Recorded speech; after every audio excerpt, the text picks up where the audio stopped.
இருந்த சத்யா அப்படிப்பட்ட இடத்துல போய் என்ன பாடுபடுவாளோன்னு நினைக்கிறப்போ எனக்கே அப்படியே நெஞ்சு பதறுது. உனக்கு பதறல? பதறும். பதறாத பின்ன என்ன இருந்தாலும் அடிச்சாலும் புடிச்சாலும் ஆசை பொண்டாட்டி இல்லையா? பதறணும். ஐயோ என் பொண்டாட்டின்னு பதறணும். அதுதானே உண்மையான அன்பு. என்ன பிரகாஷ், கதறியா இல்லையா? நான் அந்த வீட்டை அடையக்கூடாதுங்கிறதுக்காக எங்கேயோ ஆரம்பிச்சு எப்படி எல்லாமோ பிளான் போட்டு என்ன கார்னர் பண்ண பார்த்த. என்னாச்சு? எனக்கு பெரிய நஷ்டம்தான். ஆனா உனக்கு அதை விட பெரிய நஷ்டம்.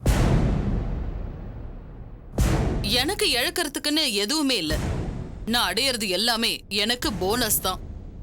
ஆனா நீ விலை மதிப்பில்லாததை இழந்துட்டு இப்ப மார்ல அடிச்சிட்டு நிக்கிறியே, பாவண்டா நீ.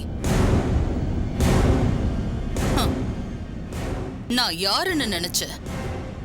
இந்த காயத்ரி கிட்ட மோதுறப்போ ரொம்ப கவனமா இருக்க வேண்டாமா?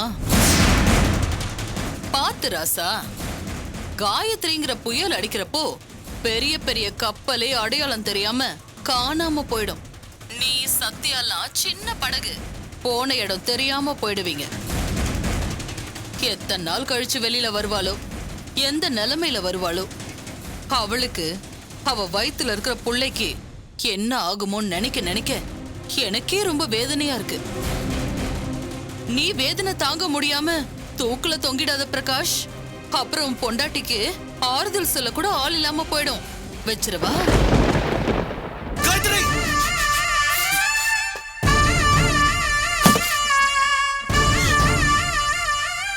அவதான் இதை பண்ணிருக்கா. இதெல்லாம் அவளோட திட்டம் தானே கிளீனா தெரியுது. நம்பிய ஒளிச்சு வச்சுட்டு நாடகம் ஆடுறாளா இல்ல நிஜமாவே கொன்னுட்டாளான்னு தெரியல. கொலைய பண்ணிருப்பாளா? அந்த நம்பி தானே அவளுக்கு ஹெல்ப்ஃபுல்லா இருந்தா. அவ என்ன வேணாலும் செய்வா, என்ன எக்ஸ்ட்ரீம் கொண்டாலும் போவா. எனக்கு அதை நினைச்சதான் பயமா இருக்கு. ஜெயில வார்டன சத்யாவை கவனிக்க சொல்லிருக்கேன்னு சொல்றா. அது என்ன மாதிரி கவனிப்புன்னு எனக்கே பயமா இருக்கு. சத்யா பாவம், அவ தாங்க மாட்டா.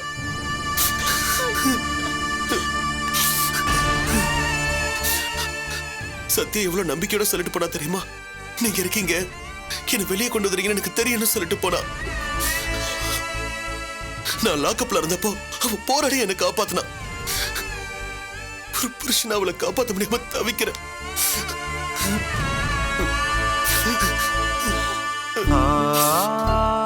நான் ஜெயிலுக்குள்ள காலடி எடுத்து வச்சிடக்கூடாதுங்கிறதுக்காக எங்கேயோ கண்காணாத இடத்துக்கு போய் மொழி தெரியாத ஊர்ல தான் உயிரையே பணைய வச்சு என்ன காப்பாத்தினாமா. இப்ப ஆம்பளையா நான் வெளியே இருந்தோம் அவளை காப்பாத்த முடியாம போயிடுச்சு. இப்ப நான் என்ன செய்ய போறேன்? சத்யாவை எப்படி காப்பாத்த போறேன்? எந்த வழியும் தெரியலையே.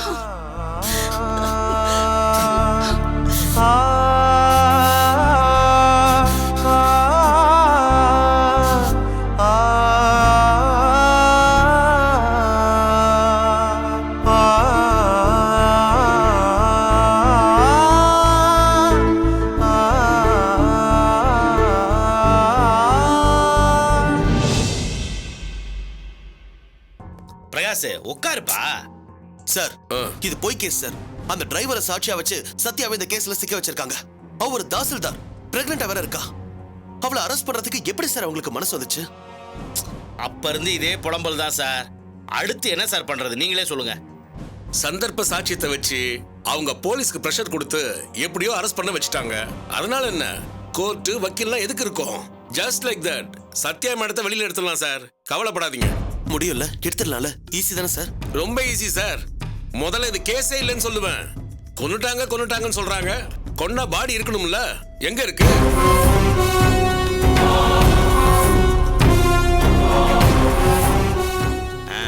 அந்த நம்பி எங்கேயாவது மயக்கம் போட்டு கிடக்கலாம், இல்ல பைத்தியம் பிடிச்சி சுத்தலாம், இல்ல இந்த ஊர்லயே இருக்க பிடிக்காம எங்கேயாவது ஓடி போயிருக்கலாம். அதெல்லாம் கூட விடுங்க. அந்த ஆள் பெரிய தொழில் அதிபர் தானே. எவனாவது வேண்டப்படாதவன் அவனை கொண்டு போய் கடத்தி வச்சிருக்கலாம்ல.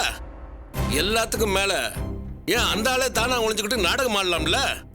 பிரகாசே, வக்கீல் கேக்குற பாயிண்ட்ல ஜட்ஜே ஆடி போறாரு பாரு. யார் சத்யாவை அரெஸ்ட் பண்ணது முதல்ல ரிலீஸ் பண்ணிட்டு அந்த பொண்ணுகிட்ட மன்னிப்பு கேளுன்னு சொல்ல போறாரு பாரு. ஆமால, நீங்க சொல்றது ரொம்ப முக்கியமான பாயிண்டா இருக்கே. முக்கியமான பாயிண்டா? இதான் மெயின் பாயிண்டே. யோசிச்சு பாருங்க, ஒரு கொலையை எப்ப கொலைன்னு சொல்லுவாங்க? கொலை செஞ்சத கண்ணால பார்த்த சாட்சி இருக்கணும். இங்க அது இல்லையே. டிரைவர் என்ன சொல்றாரு? சத்யா மேடத்தை அந்த ஆள் கையை பிடிச்சி இழுத்தான்னு சொல்றாரு. அதுக்கு மேடம் அவனை அடிச்சு தள்ளி விட்டாங்க, அவ்வளவுதானே? ஆமா சார், அதை வச்சு தான் அரெஸ்ட் பண்ணிருக்காங்க. எல்லாம் அந்த காயத்ரி கொடுத்த பிரஷர்னால தான். ரெண்டாவது, சத்யா மேடம் நம்பியை கொலை பண்றதுக்கு மோட்டிவ் வேணும். ஆக்சுவலா நம்பிக்கு தான் சத்யா மேடத்தை கொலை பண்ற மோட்டிவ் இருக்கு. அவன் செஞ்ச அநியாயத்தை சத்யா மேடம் தடுத்து நிறுத்திருக்காங்க. அதனால அவன் கொலை வெறியில இருந்திருக்கான். இதுல மோட்டிவும் மிஸ்ஸிங். வாங்க வாங்க, பிரமாதமா ஏறி வர்றீங்க. அப்படியே கோர்ட்ல ஜட்ஜ் ஐயா கிட்ட கையை நீட்டி பேசுற மாதிரியே எனக்கு தெரியுது. கடைசியா நான் சொன்ன அந்த பாயிண்ட் சரி. கொலை கொலைன்னு சொல்றாங்களே, எங்கேயா பாடி? பாடியும் இல்ல, மோட்டிவும் இல்ல, பார்த்த சாட்சியும் இல்ல. அப்புறம் எப்படி இதை கொலைன்னு சொல்லுவாங்க? புடிச்சிங்க பாருங்க பாயிண்ட. பிரகாஷ், நம்ம ஜெயிக்கிறோம். ரொம்ப நம்பிக்கையா இருக்கு சார். ரொம்ப தேங்க்ஸ் சார். மேடத்தை வெளியில எடுத்த பிறகு தேங்க்ஸ் சொல்லுங்க. பாடி கிடைக்காத வரைக்கும் நம்ம சைடு தான் ஸ்ட்ராங். மேடத்தை ஜாமீன்ல எடுக்கிறத எந்த கொம்பனாலையும் தடுக்க முடியாது. நீங்க ஒண்ணும் கவலைப்படாதீங்க. அது போதும் சார். அடுத்து என்ன சார் பண்ணணும்? ஜாமீன் மனுல கையெழுத்து போடணும். இந்தாங்க. இதுல ஒரு கையெழுத்த போடுங்க. இன்னைக்கே ஜாமீன் கிடைச்சிடும்ல சார்? கண்டிப்பா சத்யாவை வெளியெடுத்துடலாம்ல சார்? கிடைச்சிடும் சார், எந்த பிரச்சனையும் இல்லை. நைட்டு ஃபுல்லா இவன் தூங்கவே இல்லை சார். ஒரே புலம்பல். இப்பதான் அவன் முகத்துல சிரிப்பே பார்க்க முடியுது. சும்மா இல்லடா, சத்யாவுக்கு இப்பதான் அன்பும் அரவணைப்பும் தேவைப்படுற நேரம். மத்தவங்களை விட அவளுக்கு அதிகமாவே வாமிட் பிரச்சனை இருக்கு. தலை சுத்தி மயங்கி விழுந்துடுறா, சோர்ந்து போறா. இந்த நேரத்துல அவ ஜெயிலுக்கு போனா என்ன ஆகும்னு நினைச்சு பாத்தியா? ஆமாண்டா, எனக்கும் புரியுது. கண்ணை மூடினா அவ ஆபீஸ்ல மயக்கம் போட்டு விழுந்ததுதான் ஞாபகத்துக்கு வருது. முதல் வேலையா ஜாமீன் கிடைச்சதும் அவளை வீட்டுல வச்சு உள்ளங்கையில தாங்க போறேன். இந்த வாமிட் பிரச்சனை எல்லாம் தீர்ற வரைக்கும் அவளை கம்ப்ளீட்டா ரெஸ்ட் எடுக்க வைக்க போறேன். நீ பேசுறத பார்க்கும்போது ரொம்ப சந்தோஷமா இருக்குப்பா. எத்தனை தடவை சத்யா கூட சண்டை போட்டிருப்ப, எத்தனை தடவை பிரிஞ்சிருப்ப. இப்ப நீ பேசுறத பார்க்கும்போது ரெண்டு பேரும் ஒருத்தர் மேல ஒருத்தர் எவ்வளவு அன்பு வச்சிருக்கீங்கன்னு புரியுது. இப்பதானே அவளை உண்மையாவே புரிஞ்சுக்க முடியுது. இனிமே உங்களுக்கு பிரிவே கிடையாதுப்பா. பழசெல்லாம் மறந்துருங்க. இனிமே சந்தோஷமா இருங்க. எல்லா பிரச்சனையும் முடிஞ்சு நீங்க நிம்மதியா இருக்கிற நேரத்துல அந்த காயத்ரி இப்படி இழுத்து விட்டு வேடிக்கை பாக்குறா பாரு. எல்லா எவிடன்ஸும் சத்யாக்கு எதிராகவே இருந்தா என்னதான் பண்றது? எவிடன்ஸ் சத்யாக்கு எதிரா தானா உருவாகல, உருவாக்கப்பட்டிருக்குன்னு நினைக்கிறேன். சத்யாவை அரெஸ்ட் பண்ணிட்டா உடனே ஜெயிச்சிட்டதா அந்த காயத்ரிக்கு நினைப்பு. முதல்ல ஜாமீன்ல சத்யாவை வெளியே எடுக்கிறோம். அடுத்து என்ன நடந்ததுன்னு கண்டுபிடிச்சு சத்யாவை இந்த பிரச்சனையில இருந்து நிரந்தரமா விடுதலை ஆக்கணும். காயத்ரிய ஜாமீன்ல கூட வெளியே வர முடியாத அளவுக்கு உள்ள பிடிச்சு போடணும். பாத்துக்கிட்டே இரு. எல்லாம் நடக்கும் பிரகாஷ். இந்த உலகத்துல நல்லவங்க ஜெயிப்பாங்கன்னு நீ தான் சொல்லிட்டே இருப்ப. அது சுத்த மடத்தனன்னு நான் சொல்லிட்டு இருப்பேன். இப்போ உன் கூட சேர சேர நீ சொன்னதெல்லாம் உண்மைதான்னு எனக்கே தோணுது. எல்லாம் நம்ம நேரம் பிரகாஷ். என்ன வக்கீல் எவ்வளவு பெரிய நம்பிக்கை கொடுத்திருக்காரு. நிச்சயமா சத்யா வெளியே வந்துருவா. அதான். சொல்லுங்க சார். மார்ச்சரிக்கா எதுக்கு சார்? என்னாச்சு பிரகாஷ்? என்ன சார் சொல்றீங்க? உண்மையாவா? என்ன பாச்சு? சரி சரி, நான் வரேன் சார்.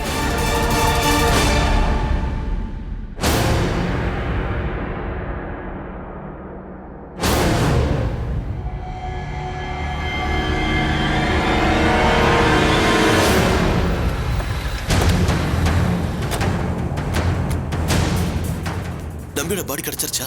ஆமா, சம்பவம் நடந்த இடத்துக்கு கொஞ்சம் தள்ளி தண்ணியில பாடி கிடைச்சது. 2 நாளா ஊறி இன்னைக்கு தான் மேல வந்திருக்கு. குவாரி வேலைக்கு போறவங்க பார்த்து இன்ஃபர்மேஷன் கொடுத்தாங்க. அப்புறம் தான் கொண்டு வந்திருக்கோம். அது நம்பியோட பாடி தானே சார்? அடையாளம் தெரியல. 2 நாளா தண்ணியில ஊறி கிடந்தது இல்லையா, முகத்தெல்லாம் மீன் கடிச்சு கொதறி இருக்கு. முகமே தெரியல. நிச்சயம் நம்மளால அடையாளம் கண்டுபிடிக்க முடியாது சார். அப்ப யாரை வச்சு அடையாளம் காட்ட போறீங்க? வேற என்ன வழி இருக்கு? நம்பி கூட வாழ்ந்த காயத்ரியை வச்சுதான். அவங்களால தான் அடையாளம் காட்ட முடியும். வேற வழியே இல்லையா சார்? இல்ல சார், அவருக்கு நெருக்கமா இருந்தவங்க தான் அடையாளம் காட்ட முடியும். அந்த காயத்ரி தான் அவருக்கு நெருக்கமா இருந்தவங்க.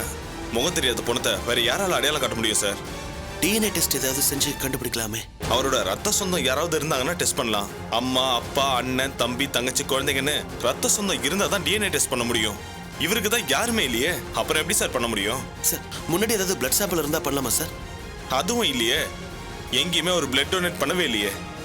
வேற என்ன சார் பண்ண முடியும்? வேற வழியே இல்லை. காயத்ரி தான் ஒரே வழி.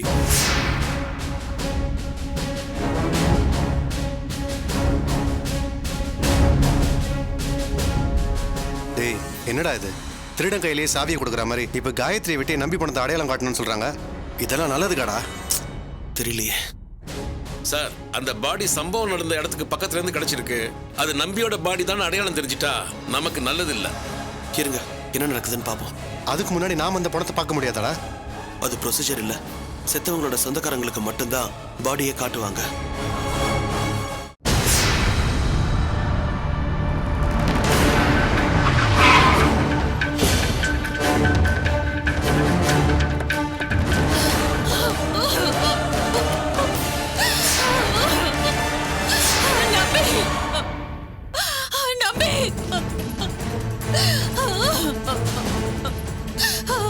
சார், என் நம்பி எங்க?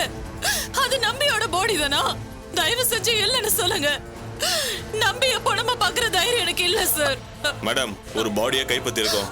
அது நம்பியா இல்லையான்னு நீங்க தான் அடையாளம் காட்டணும். ஐயோ, நான் என்ன செய்யக்கூடாதுன்னு நினைச்சனோ அதையும் செய்ய சொல்றீங்களே. நானே தான் அடையாளம் காட்டணுமா? ஐயோ, வேற வழியே இல்ல மேடம். நீங்க தானே அவர் கூட லிவிங் டுகெதர்ல இருந்தீங்க. அது ஆமா, நான் அவர் கூட தான் வாழ்ந்துட்டு இருந்தேன். அப்ப நீங்க தானே அடையாளம் காட்ட முடியும். வாங்க. ஐயோ, அங்க வர தைரியம் எனக்கு இல்லையே சார். ப்ளீஸ் மேடம், வேற வழி இல்ல. நீங்க வந்து தான் ஆகணும். வாங்க. அக்கா, நம்ம தலைவிதி இப்படிதான்னா அதை செஞ்சுதாங்க ஆகணும். ஒருவேளை அது நம்பியோட பொணமா இருந்ததுன்னா அவரை கொன்னவங்கள நம்ம பாத்துக்கலாம்க்கா. நீ வாக்கா, நம்ம போலாம். வினோ, எனக்கு கை கால நடுங்குது. தயவு செஞ்சு என் கைய பிடிச்சுக்கோ. ஐயோ, என்ன பண்றது? என்னால நிக்கவே முடியாது போல இருக்கே. ப்ளீஸ் மேடம், மனசை திடப்படுத்திக்கிட்டு உள்ள வாங்க. சார், நீங்களும் உள்ள வாங்க. ஓவரா சீனை போடுறாளே. எனக்கு என்னமோ இவ பண்றதெல்லாம் பார்த்தா நல்லதுக்கு இல்லைன்னு தோணுது. சார் வாங்க, அந்த அம்மா அடையாளம் காட்டும் போது நம்மளும் பக்கத்துல இருக்கணும்.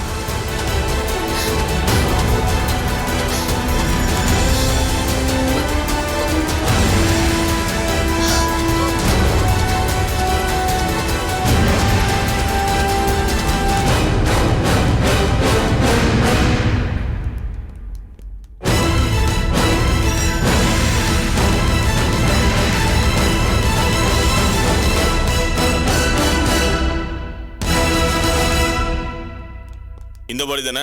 இதான் சார். ஓபன் பண்ணுங்க.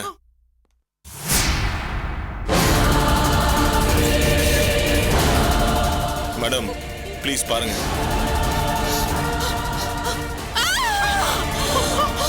இல்ல, இல்ல, இது நம்ப இல்ல. என்ன முகல்ல ஒரு மாதிரி இருக்கு. இது நம்ப இல்ல. மேடம், 2 நாள் தண்ணியில ஊறி இருந்ததுனால யாராலையும் அடையாளம் காட்ட முடியாது மேடம். அவரோட உடம்புல மச்சம், தழும்பு ஏதாவது அடையாளம் காட்ட முடியுமா? அவரோட லெஃப்ட் செஸ்ட்ல என்னோட பேரு ஃபர்ஸ்ட் லெட்டர் ஜின்னு பச்சை குத்திருப்பாரு. ஓபன் பண்ணுங்க.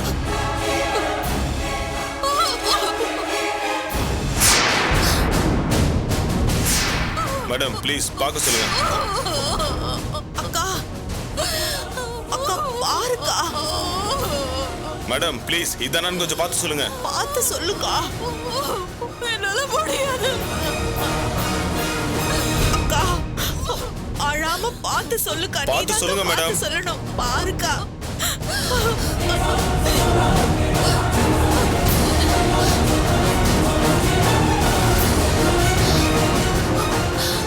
நம்பி, இது அவரேதான். நம்பியேதான். ஐயோ நம்பி, நீங்களா இப்படி? ஐயோ, அநியாயமா உங்களை கொண்டுட்டாங்களே. ஐயோ, ஐயோ, அப்ப நம்பி சார் பணம் தான் இது. என்னக்கா, அவர் உன்னை இப்படி கைவிட்டுட்டு போயிட்டாரேக்கா. இனிமே உனக்கு யாருக்கா இருக்காங்க? சார், இது நம்பியோட பாடி தான் சார். இந்த நிலைமைக்கு இவரை ஆளாக்குனவங்களை சும்மா விடக்கூடாது. ஐயோ, என் வயிறு எரியுது சார். தொல்லை துடிக்க கொண்டு போட்டுட்டாங்க. நம்பி, அவர் போட்டிருந்த துணியங்க இதோ இங்க இருக்கு சார். ஐயோ நம்பி. வெளியேறுங்க.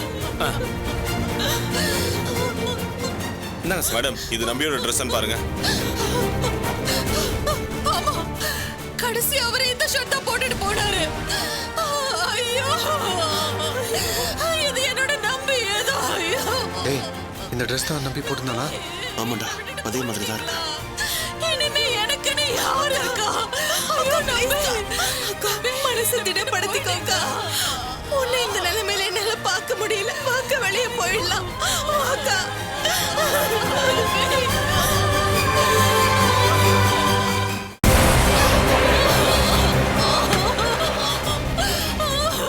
அக்கா, அழாதக்கா.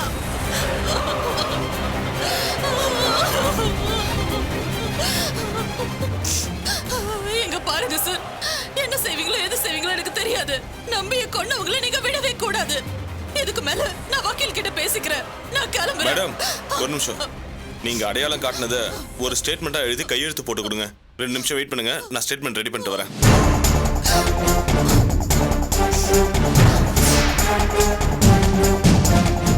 டேய், எப்படிடா?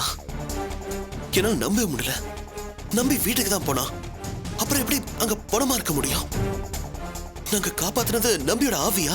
எப்படி இது சாத்தியம்? ஒண்ணுமே புரியலையேடா. சார், எவ்வளவு நம்பிக்கையோட இருந்தேன். எல்லாம் வீணா போயிடுச்சே. பாடி கிடைச்சிடுச்சு. கன்ஃபார்ம்டா அது மர்டர் தான் நிரூபணம் ஆயிடுச்சு. இனிமேல் பெயில் அப்ளை பண்ணாலும் அது வேஸ்ட் தான். போஸ்ட்மார்ட்டம் முடிஞ்சு ரிமாண்ட் முடியட்டும், அப்புறம் ஃப்ரெஷ்ஷா அப்ளை பண்ணிக்கலாம். இப்போதைக்கு நம்ம பெயிலுக்கு அப்ளை பண்ண முடியாது. வெரி சாரி, இது வேஸ்ட் தான்.